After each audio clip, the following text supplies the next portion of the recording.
home, built in 1951. I'll direct this thing. Hi, I'm Shannon Dolan, and these are my grandparents. Your name? You can Regina Bartley and Ed Bartley. Now, when did your family immigrate from Ireland to this country? I have no idea. My mother came over from Roscommon Island when she was 16 years old. She's the only one. My father was born in Roscommon. He was 76 when he died. My mother was 86 when she died. Pop died in 1946 and Mom died in 1958. Now this is your father. That's my father in the middle with his two buddies, Jack Reddy and Jack Callahan. John Callahan and John Reddy. The three of them were stationary power engineers. Pop was the chief engineer of the Jersey City Waterworks, which originally was in North Arlington here, down on River Road, where they used to go. That was in 1903 to 1913. They used to pump the Passaic River. They would pump it across the street to high service, such as down on River Road, and then pump it. They would pump it into this building here. I don't know if you're gonna be able to see that. And then they would pump it up. This is our house down on River Road. I wasn't there. I wasn't born in till 1921. But they moved. They lived here. My family, all my brothers and sisters were born in this house down on River Road. 7, 6. My oldest brother and myself were born in Jersey City. But in high service, what they call high service in Jersey City. That was the Jersey City Waterworks. But that didn't become, it was the old Jersey City Waterworks, but it was a private company. And then the city bought it around 1913, 1912, something in there. And they built Bolton Reservoir.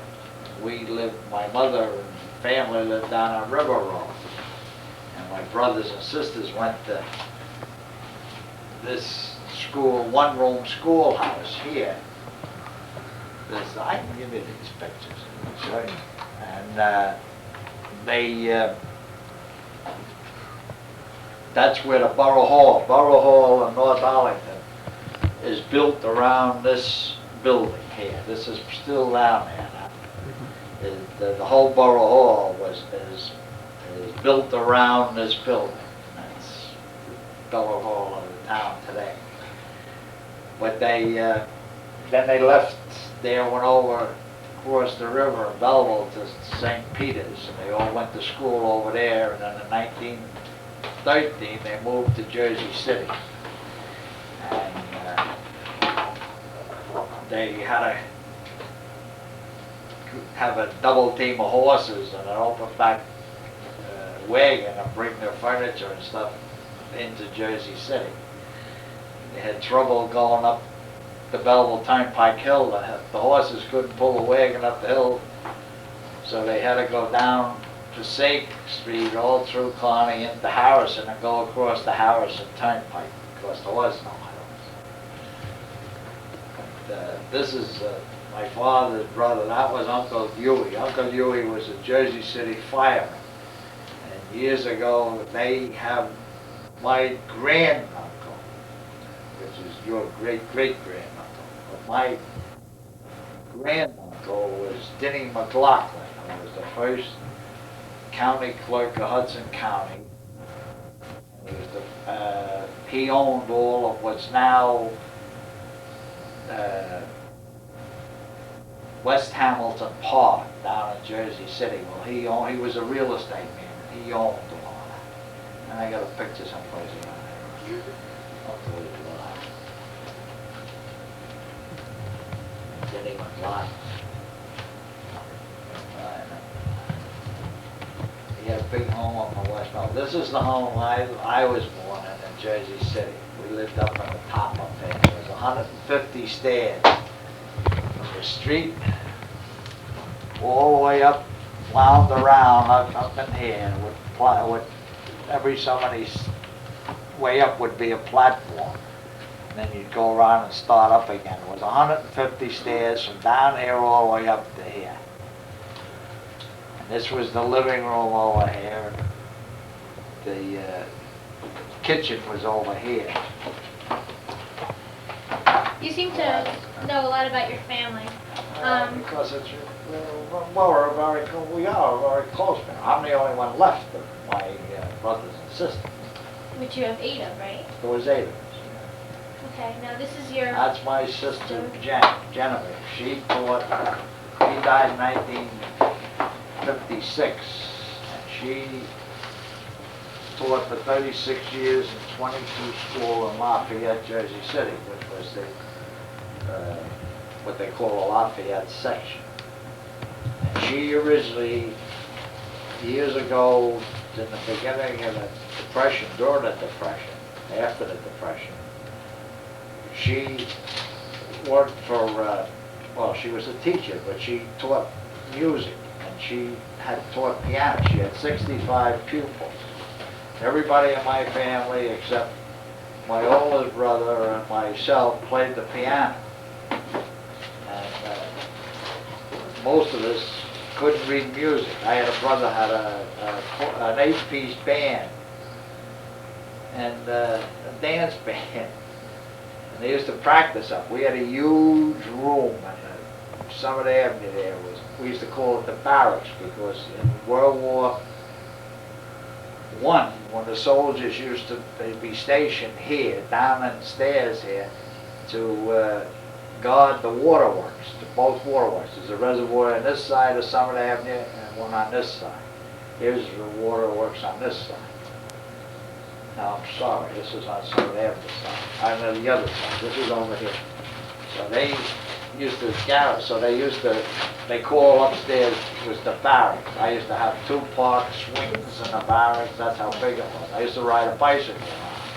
It was bigger than the house there, the first floor of the house, 1 room.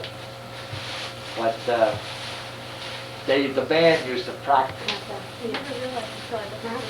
But nobody could read music. They used to play by ear. Uncle Leo played by ear. Clinton learned has an organ, and he's dead now, but he has an organ in his house. And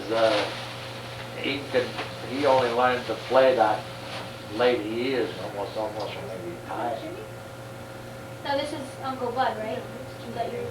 Yeah, that's Uncle Bud. These are all pictures. If I can find one in here, I'll show you what a tintype was like years ago, what old film was like. See, this is what they call Pershing Field. This is the War Memorial in Pershing Field. This is the field house. This is what it's like there. Jersey City. This is Jersey City. But there's a tintype in here. This is a horse car. This is very interesting. This is a horse car, and it tells you here, making the first trip from Newark to South Orange Avenue, which is in Newark, May the 28th, 1862. And this is what a horse car looked like. It was pulled by a horse, and the conductor used to drive it.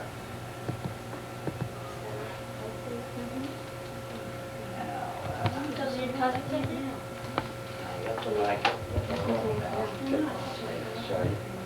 But I have a tintype. A tintype was the first you'd probably seen in the old pictures where they used to hold up the flash gun. Not a flashlight, it was a gun, and it used to put powder in it. When you pulled the trigger, it used to ignite the powder, which would give the flash that they could take the picture with. And they used to have a bellows that they used to look through it. And it would look like an accordion, and they would stretch it out to where it wanted to. I'll show you a camera. And she would set the flash gun on, and they would, I forget what the process was. I was out, this was before I was born. But I have a picture of it from the family inside. Okay, now this is your mother? That's my mother. That's your cousin John he lives in Dover, Delaware. He put 22 years in the Navy. And and he lives down in Dover, Delaware. He became when we got out of the service, retired out of the service after 22 years, became the assistant superintendent of the Dover Power and Light Company, which is a city-owned light company. They own it themselves. And this is your Uncle Eddie, and this is my oldest, and this is Uncle Dennis. That's my mother's. Jane Bartley, her name was Walls. They came from County Roscommon Island. She was the one that came over from Ireland. And she never, Aunt Marge and I was my godmother, my sister-in-law. She married my oldest brother. She's my godmother. So she was around when I was born. She'll be 90 years old September the 3rd of 1991. This September she'll be 90 years old. And she's gone out to dinner right now. You go down the house and every Sunday she meets her girlfriend who was 70. She was the head nurse at Hackensack Hospital in the heart sector operation. She was in charge. She was the head nurse up there. She's retired. She's 75, and they're up at Pinto's now in Hackensack having lunch every Sunday. You know, you're telling me a story about this guy here. It's Uncle You said Patty. he's quite a character. This is my mother's brother, and Uncle Patty and Uncle Jim worked for Dodge and Bliss years ago. Dodge and Bliss were they eventually worked for the Clark Thread Mill, which makes Clark thread, the sewing thread. That was down in Kearney, right down on Passaic Street, along the river. And then I guess they closed that up and they went to work for Dodge and Bliss, which was a lumber company in Jersey City. But they were the greatest Irish storytellers God ever put on 2 feet. My mother used to say after they get done telling the story, the both of you are damn liars, she said. But my mother never developed a brogue. She never had she lost a brogue when she was young. I don't ever remember her having a brogue until she got to be 75 years old. And from 75 to 86, it kept getting stronger and stronger and thicker. And the older she got, the thicker the brogue got. I used to say, well, Mom, when the hell did you develop a brogue? But it seems to be that anybody that had it, when they get older, they develop it again. It comes back. Well, Uncle Patty used to have a friend who was Bartels. Years ago, the movies were all made in Fort Lee, like all Quiet on the Western. No, not All Quiet on the Western. It was what was the first one? I'm trying to think of what the first one was. First, when they made, they weren't sound. The first sound movie was Al Jolson. But the silent movies where they had the piano player used to play the music for it was made in Fort Lee and up on top of the Palisades. And Patty had a friend who was Bartels, and they owned all of the animals that they used to use, like the monkeys and the apes and the lions and all that down in Jersey City on West Side Avenue. And he wound up with 2 monkeys. I wound up with 2 monkeys. He brought me 2 monkeys, and my father almost had a guy. We come home one night, and the monkeys were over in the corner and attacked him, and he didn't know they were there. In the dark, in the barracks, he went over to see what the noise was. It was the 2 monkeys. They attacked him. But he used to make boats. So Uncle Patty used to make mahogany rowboats. And he was very friendly. He lived up in Denver.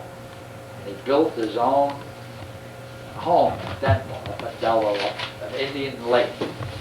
And he went up, I can remember when they built the Belleville Turnpike, and they had to put up cement posts and then ran a cable through it all the way out. And that was like you see on a highway today, but they're all cement stanchions, but this was a cable they ran to stop you from going into the meadows, into the meadows on the road. And he had an open back truck, and he took two railroad, steel railroad ties, they're called, and a track, and he put one on each side of the truck.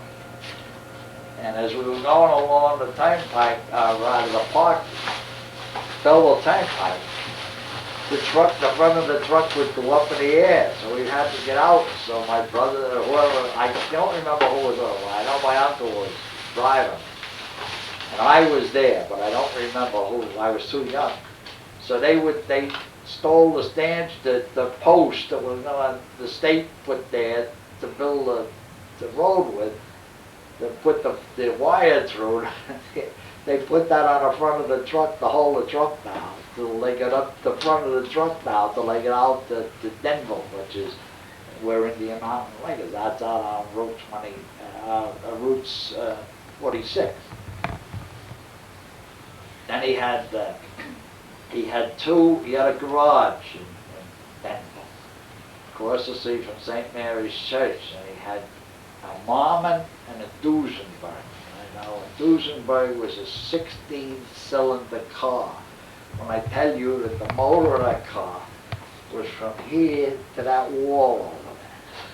That's how big the motors were. And they were very, very, where he got them, I don't know, but they were touring cars. And they used to take the bodies off. They had limousine bodies on both of them. But he also had touring cars. Touring cars, the type of the four-seater, four-door, but they had a convertible roof on it.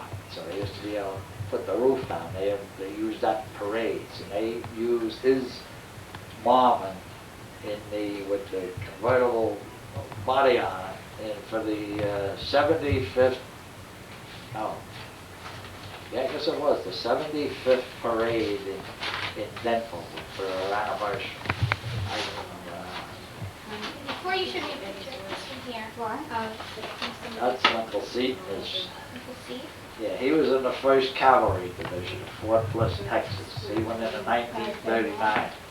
Then the war broke out, and he got this job because he was 39 years old. So they didn't keep anybody in the service in the Second World War. When you hit 39, he was drafted, and he started the first bankers union in the country. And today, there's very few banks that are unionized. The Hudson Trust Company in Jersey City, Union City, is still unionized, but he started. Uncle John started, was now the CWA, and it was all the old ACW, the Association of Communication Equipment Workers, but there were only 10,000 in 1940. So they took in a fellow by the name of Joe Byrne from Hasbrook Heights here in New Jersey, up the road, Bergen County, that was the president of the New Jersey Bell, and he had 10,000 in New Jersey. So that gave us, between the New Jersey Bell and the Western Electric installers throughout the country, we had 20,000. So that, from that, he got us into the AFL-CIO, and then from there to the CWA, and that's what's now the CWA. Uncle Leo was in Local 164, the same as Uncle Dennis is now, but Uncle Leo was 50 years a member. And Uncle Huey, not Uncle Huey, Uncle John, my father's brother, started 164, the electrical union in Jersey City, which is now 164, that Uncle Dennis belongs. Obviously, you and your brothers, did all your brothers serve? No, just Seton and I were the only two of us. He went in at 39, I went in at 42. Your 3 sons, did they serve? Eddie was in the National Guard for 2 years, and Richie was in. And Eddie hated the army. He was down at Fort Knox, but he hated it. Richie was down there. Richie was, he became a sergeant. Eddie wanted no part. Eddie went to ROTC in St. Peter's. He went all through ROTC. And Eddie could have went in as an officer, but all he wanted to be was do his time and get out. He hated the army. But Uncle Richie liked it. In fact, Uncle Richie just told me a week or two ago that he looked into going back into the service because he's a sheriff in Bergen County. He's a sheriff's officer. And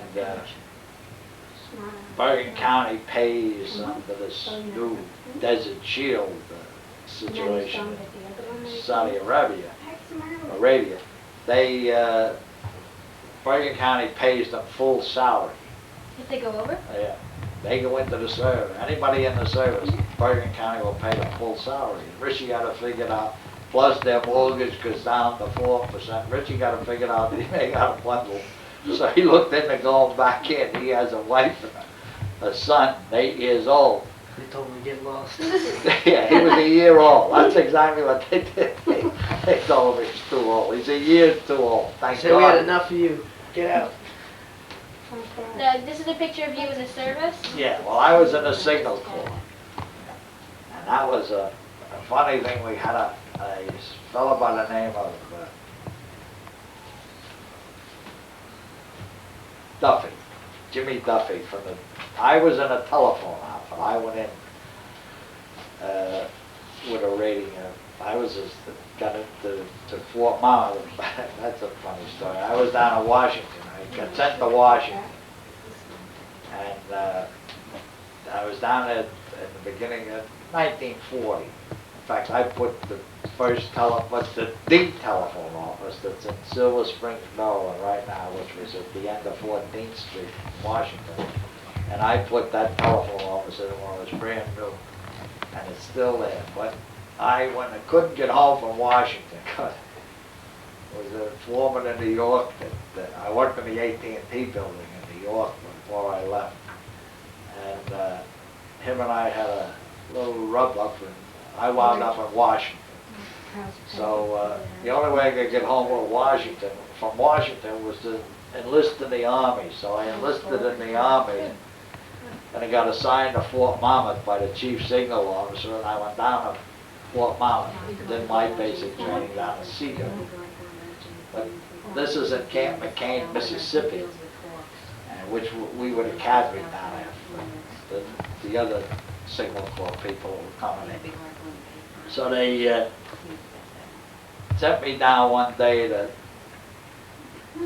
teach the class a pole climber. But I had never climbed a pole in my life. I worked in indoors. I worked on switchboards and the equipment in the building, not outside.